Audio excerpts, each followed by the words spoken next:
lagi di Bunaken atau Burake? Ini lagi di Bunaken. Burake. Bunaken laut, Pak. Oh iya iya. Kalau Burake itu bukit. Ini sangat beda.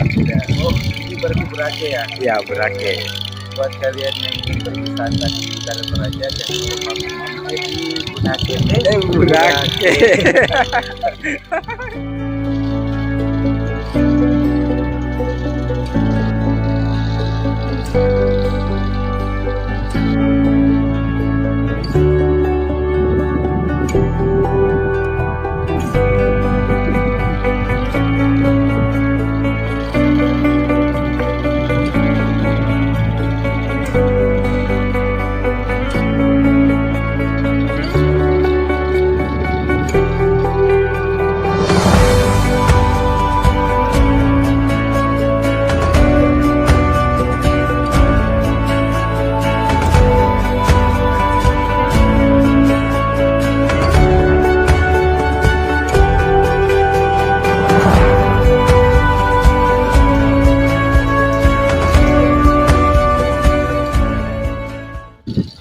Saat ini saya berada di Bukit Burake, Kabupaten Tanah Toraja.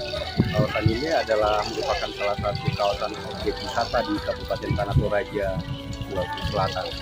Seperti yang Anda lihat, meskipun di siang hari, kawasan wisata Bukit Burake ini sangat ramai dikunjungi oleh para wisatawan, baik wisatawan lokal maupun wisatawan luar.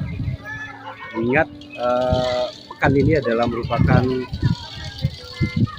musim liburan, terutama bagi anak-anak sekolah. Seperti yang Anda lihat di layar ponsel Anda saat ini, yang mendominasi kawasan wisata Bukit Burake ini adalah anak-anak usia sekolah. Dari Tanah Toraja, Sulawesi Selatan, Adilailes melaporkan.